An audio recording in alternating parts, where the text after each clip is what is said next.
Hello children, welcome to my channel Lakshman Telugu tutorial.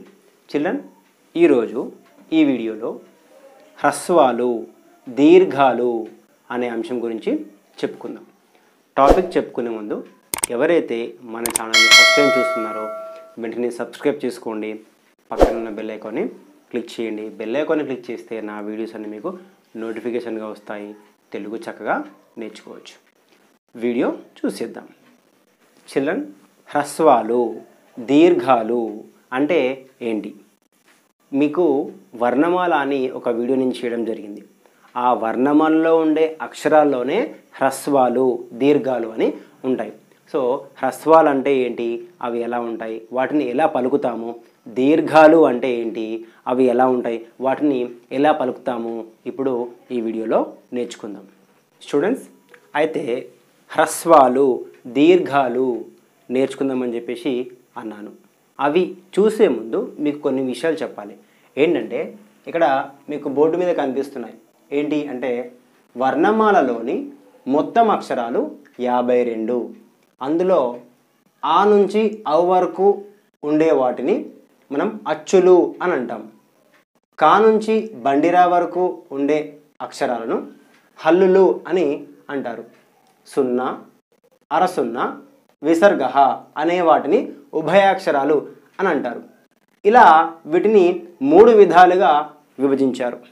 ఇవి వర్ణమాలలో ఉండే 3 విభాగాలు. వర్ణమాలని అచ్చులు, హల్లులు, ఉభయాక్షరాలు అని విభజించారు. అయితే ఈరోజు టాపిక్ ఈ అచ్చులు, హల్లులు, ఉభయాక్షరాలు కాదు కదా. ఏ టాపిక్ ఏంటి? హ్రస్వాలు దీర్ఘాలు. అయితే వీటికంటే ముందు వీటిని మీకు ఎందుకు చెప్పాను అంటే ఇవి చెప్తే కానీ ఇవి మీకు అర్థం కావు.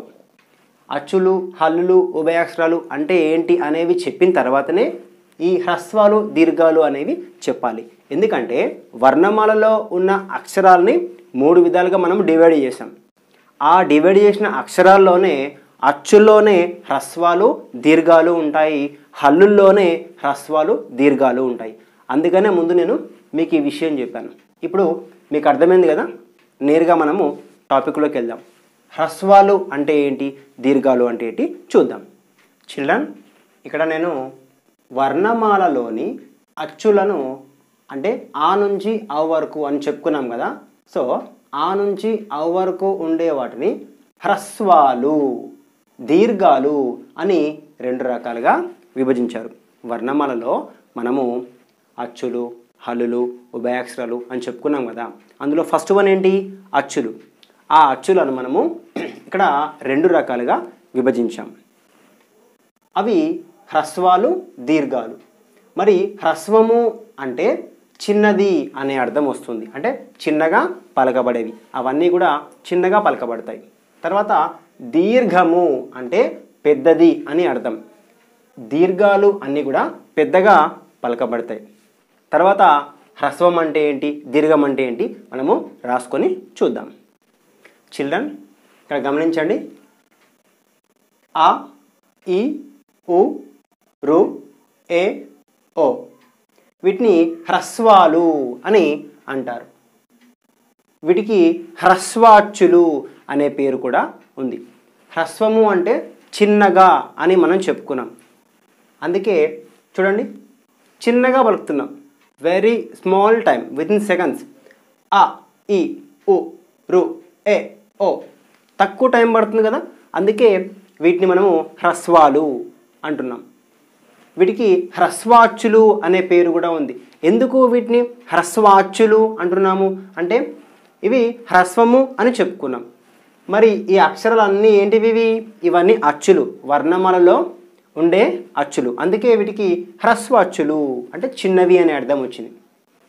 తర్వాత ఆ, ఈ, ఊ, రు, ఏ, ఐ, ఓ, ఔ ఇవన్నీ కూడా దీర్ఘాలు. వీటిని ఎలా పలికాం మనము? దీర్ఘంగా పలికాం కదా. మళ్ళీ ఒకసారి ఆ, ఈ, ఊ, రు, ఏ, ఐ, ఓ, ఔ ఎక్కువ టైం తీసుకుంటున్నాం కదా. అందుకే వీటికి దీర్ఘాలు అని పేరు వచ్చింది. వీటిని ఏమంటున్నాము? దీర్ఘాచ్చులు అంటున్నాం. దీర్ఘాచ్చులు అంటే పెద్దగా పలకబడే అచ్చులు అంటున్నాం. ఇవి కూడా అచ్చులే, గమనించండి. ఆ, ఈ, ఊ, రు ఇవి అచ్చులే. పైన చూడండి, ఆ, ఈ, ఉ, రు ఇవి కూడా అచ్చులే. కానీ తేడా ఎక్కడుంది? డిఫరెన్స్ ఏంటి అంటే ఇవి చిన్నగా పలుకుతున్నాము, ఇవి పెద్దగా పలుకుతున్నాము. ఇవన్నీ కూడా వర్ణమాలలో మనకి ముందుండే అచ్చులు. ఆ నుంచి ఆ వరకు ఉండే వాటిని అచ్చులు అంటాం. ఇది హ్రస్వాలు, దీర్ఘాలు. మీకు డౌట్ రావాలి, ఆ నుంచి అవ్ వరకు చెప్పాను, అమ్మహ చెప్పలే కదా. అమ్మహ ఎందుకు చెప్పలేదు అంటే ఇక్కడ ఆ ఉంది, పక్కనేముంది? సున్నా ఉంది. ఆ అంటేనేమో అచ్చులు అని చెప్పాము. సున్నా ఏంటి? ఉభయాక్షరము. కాబట్టి పక్కపక్కనే రెండు ఉన్నాయి కాబట్టి ఇది అచ్చుల కిందికి రాదు, హల్లుల కింది కూడా రాదు. కానీ ఇవి వీటికి సపోర్ట్గా ఉంటాయి. రేపు మనం పదాలు రాసుకున్నప్పుడు అందం, అంతఃపురము అని చెప్పాల్సి వచ్చినప్పుడు వీటి సహాయంతో ఉపయోగిస్తాం. అందుకే వీటిని చెప్పలేదు. ఇవి హ్రస్వాలు, దీర్ఘాలు. అయితే ఆ నుంచి అవ్ వరకు చూసాం కదా, మరి కా నుంచి బండిరా వరకు కూడా ఉంటాయి కదా అక్షరాలు, హల్లులు. అందులో కూడా హ్రస్వాలు, దీర్ఘాలు ఉంటాయి. అవి ఎలా ఉంటాయి చూద్దాం. ఇక్కడ కా అనే అక్షరము నేను రాశాను. ఈ కా అనే అక్షరము ఎలా ఏర్పడుతుంది అంటే కకారము ప్లస్ ఆ అని రాయాలి. అలా రాస్తేనే ఇది కా అనేది ఏర్పడుతుంది. ఒకవేళ గా అనే అక్షరం తీసుకుంటే గకారము ప్లస్ ఆ అని రాయాలి. ఇక్కడ దాకా ఓకే కదా. కానీ కా అనే అక్షరాన్ని కకారము ప్లస్ ఆ, గకారము ప్లస్ ఆ అని విడగొడితేనే అది వస్తుంది. ఇలా మనము కా, గా అక్షరాల్ని విడగొట్టి రాసుకుంటాము. కానీ కకారము అని అన్నాం కదా, అసలు ఈ కకారం అనేది ఎలా ఉంటుంది చూద్దాం. దీనిపైన గుర్తుంది కదా, ఇట్లా ఉంది కదా. అసలు ఈ గుర్తుని ఏమంటాము? ముందు మనకి ఇది తెలియాలి. ఇది తెలిస్తేనే అక్షరాన్ని విడగొట్టేందుకు సులభంగా ఉంటుంది. అయితే మనము ఈ సింబల్ని ఏమంటాము అంటే పొల్లు అంటాం. పొల్లు, దీన్ని పొల్లు అంటాం. ఈ పొల్లుకు ఇలా ఎస్ లాగా ఉండే సింబల్ని కలిపితే కకారము అంటాము. అదే పొల్లుకు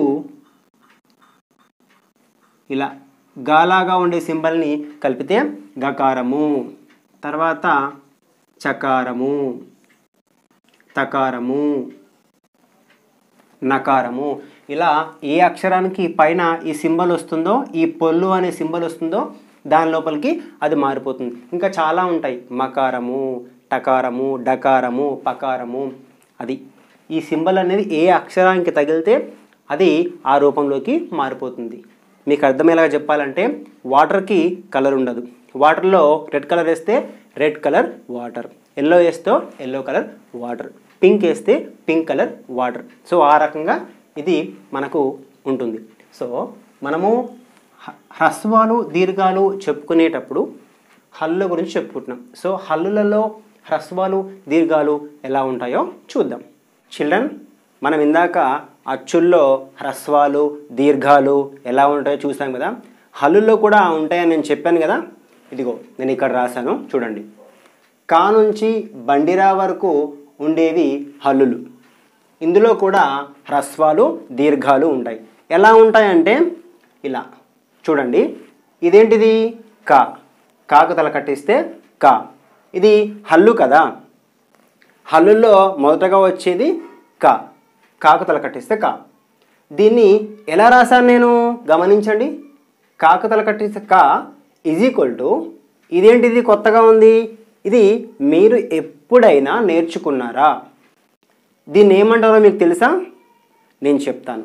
దీన్ని కకారము అని అంటారు. కకారము. ఈ కకారానికి ప్లస్, ప్లస్ అంటే ఏంటి? కలపాలి కదా. సో ఈ కకారానికి నేనేం కలిపాను ఇక్కడ? ఆ కలిపాను. ఆ అంటే ఏంటి? అచ్చు. అంటే ఈ కాకు తలకట్టిస్తే కా అనే హల్లు ఎలా ఏర్పడుతుంది అంటే కకారము అనే దానితో ఆ కలిస్తే కా అనేది ఏర్పడుతుంది. ఈ విధంగా హల్లుల్లో కూడా హ్రస్వాలు దీర్ఘాలు ఉంటాయి. ఇది పూర్తిగా నేను మీకు చెప్తాను, చక్కగా నేర్చుకోండి. ఓకేనా? కాకు తలకట్టిస్తే కా ఎలా రాస్తున్నాను? కాకు తలకట్టిస్తే కా ఎలా వస్తుంది అంటే కకారము ప్లస్ ఆ కా. తర్వాత దీర్ఘం ఉంది. మనం తలకట్టు దీర్ఘము గుడి దీర్ఘం నేర్చుకున్నాం గుణింతపు గుర్తులలో. అదే ఆర్డర్లో మీకు అర్థమయ్యే విధంగా చెప్తున్నాను, బాగా గమనించండి. గాకు దీర్ఘం ఇస్తే గా, ఇది ఎలా రాశాను నేను? గకారము ప్లస్ ఆ, ఇక్కడ రెండవ ఆ వచ్చింది, బాగా గమనించండి. పైననేమో కాకతలు కట్టిస్తే కా అన్నప్పుడు కకారము ప్లస్ ఆ వచ్చింది. గాకు దీర్ఘం ఇస్తే గా అంటే గకారము ప్లస్ ఆ, ఇక్కడ దీర్ఘం వచ్చింది గా, ఇక్కడ కూడా ఆ రెండవ అక్షరం వచ్చింది, అందుకే అలా రాశాను. ఇక్కడ నా గుడిస్తే నేను ఎలా రాశాను? నకారము ప్లస్ ఈ కలిపితే నీ అయింది. మీకు ఒక డౌట్ ఉంటుంది, ఒక చిన్న కన్ఫ్యూజన్ ఉంటుంది. ఇక్కడేమో కా రాస్తే కకారం అన్నాడు, ఇక్కడేమో గా రాస్తే గకారం అన్నాడు. ఇవన్నీ ఎలా మారుతున్నాయి అంటే మనం వీటి నుంచే తీసుకుంటున్నాము. ఓకేనా? ఇవి ఎక్కడి నుంచో రావట్లేదు, ఈ అక్షరాల నుంచే తీసుకుంటున్నాం. అంటే ఇప్పుడు ఇక్కడ కా ఉంది కదా, కా అనేది ఎలా ఏర్పడుతుంది, ఎలా తయారు చేస్తున్నాము కా అనే దాన్ని అంటే కకారము ప్లస్ ఆ. అంటే ఈ కాలో 2 లెటర్స్ ఉంటాయి. 2 1 కకారము 2 ఆ. ఈ అక్షరం తయారవ్వాలంటే ఈ రెండు కలపాలి. ఇలా రెండు కలిపితేనే ఇవన్నీ వస్తాయి. ఓకేనా? మళ్ళీ చెప్తాను. మనం ఇక్కడ ఉన్నాం, నా గుడిస్తే నీ అంటే నకారము ప్లస్ ఈ రెండు కలిపితే నీ అయింది. తర్వాత పాగుడి దీర్ఘం ఇస్తే పీ అంటే పకారము ప్లస్ ఈ, ఇక్కడ దీర్ఘం వచ్చింది, అందుకే ఇక్కడ కూడా ఈ అని వచ్చింది. తర్వాత తాకోం ఇస్తే తూ అంటే తకారము ప్లస్ ఊ, ఇక్కడ తూ అంటే ఊ అని వినిపిస్తుంది, అవునా? అందుకే తకారము ప్లస్ ఊ. ఇక్కడ రాకొమ్ము దీర్ఘం ఇస్తే రూ, రకారము ప్లస్ ఊ రూ ఊ, రెండు మనకు ఒకే రకంగా వినిపిస్తున్నాయి. అర్థమవుతుందా? ఇక్కడ చాకేత్వం ఇస్తే చే అంటే చకారము ప్లస్ ఏ చే ఏ, ఆ సౌండ్ ఈక్వల్గా ఉంటుంది, గమనించండి. అన్నిటికీ అలాగే ఉంటుంది, మీరు ప్రాక్టీస్ చేస్తే ఈజీగా వస్తుంది. తర్వాత మాకేత్వం దీర్ఘం ఇస్తే మే అంటే మకారము ప్లస్ ఏ మే ఏ, లాస్ట్ సౌండ్ మనకు ఈక్వల్గా ఉంటుంది. ఇక్కడ సాకైత్వం ఇస్తే సై అంటే సకారము ప్లస్ ఐ సై ఐ, సౌండ్ సేమ్ ఉంది. జాకోత్వం ఇస్తే జో జకారము ప్లస్ ఓ జో ఓ, సౌండ్ సేమ్ ఉంటుంది. టాకోత్వం దీర్ఘం ఇస్తే టో టకారము ప్లస్ ఓ టో ఓ. డాకౌత్వం ఇస్తే డౌ డకారము ప్లస్ ఔ ఔ డౌ. సో ఇలా మనకు సౌండ్ మ్యాచ్ అవుతూ ఉంటుంది. చిల్డ్రన్, హ్రస్వాలు దీర్ఘాలలో మనము ఈ అక్షరాలని విడగొట్టి ఎలా పలకాలి ఏంటి అనేది నేర్చుకున్నాం. ఇప్పుడు వీటిలో హ్రస్వాలు ఏంటి దీర్ఘాలు ఏంటి చూద్దాం. ఇక్కడ కాకతల కట్టిస్తే కా అనేది ఉంది, దీన్ని ఇలా విడగొట్టాం కదా. ఇక్కడ మనకు ఆ చిన్నగా ఉంది కాబట్టి ఇది హ్రస్వ అకారము. ఇక్కడ దీర్ఘం ఉంది, ఇక్కడ ఆ వచ్చింది అంటే ఇది దీర్ఘము. ఇది హ్రస్వ ఇకారము, ఇది దీర్ఘము, ఇది హ్రస్వ ఉకారము. ఇక్కడ దీర్ఘం ఉంది అంటే ఇది దీర్ఘము, ఇది హ్రస్వ ఎకారము. ఇది ఇక్కడ దీర్ఘం ఉంది, మనకు మాకేత్వం దీర్ఘం ఉంది, ఇది ఏ అంటే దీర్ఘము. ఇక్కడ ఐత్వం ఉంది, ఇది దీర్ఘంతో కూడింది, ఇది ఐకారము. ఇది ఓ హ్రస్వ ఒకారము. ఇది ఓ దీర్ఘము. ఇక్కడ ఔత్వం ఉంది అంటే దీర్ఘం, ఇది దీర్ఘము. ఇలా హ్రస్వాలు దీర్ఘాలు ఉంటాయి. ఇది వర్ణమాలలో హ్రస్వాలు దీర్ఘాలు. మనము అచ్చుల్లో హ్రస్వాలు దీర్ఘాలు ఎలా ఉంటాయో చూసాం.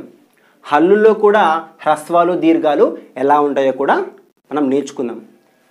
ఇవి ఇంకా బాగా అర్థమవడానికి నేను ఇంకో వీడియోలో మంచి మంచి పదాలు తీసుకొని ఆ పదాలు విడగొట్టి మీకు చూపిస్తాను. అప్పుడు ఇంకా బాగా అర్థమవుతుంది. ఇది ఈ వీడియోలో మనము హ్రస్వాలు దీర్ఘాలు అని నేర్చుకున్నాం. ఈ వీడియోని చక్కగా ప్రాక్టీస్ చేయండి. వీటిని బేస్ చేసుకొని నేను చెప్పినట్టుగా బేస్ చేసుకొని ఇంకా వేరే తీసుకోండి. ఇక్కడ కాకు తలకట్టిస్తే కా అని నేను చెప్పాను కదా, ఇంకా మీరు మాకు తలకట్టిస్తే మా, యాకు తలకట్టిస్తే యా తీసుకోండి. అలా అన్నిటినీ ప్రాక్టీస్ చేయండి. ఓకేనా? సో ఈ వీడియోలో చక్కగా హ్రస్వాలు దీర్ఘాలు నేర్చుకోండి. మరొక మంచి వీడియోతో మళ్ళీ మీ ముందుకు వస్తాను. ఎంతో చక్కగా మనం వీడియోస్ నేర్చుకుందాము. మీకు ఏమన్నా అర్థం కాకపోతే నా కామెంట్ బాక్స్లో మెన్షన్ చేయండి. ఈ వీడియో చేయండి, ఈ వీడియో చేయండి, నేను ఆ వీడియో మీకు చేసి పోస్ట్ చేస్తాను. Okay children, bye.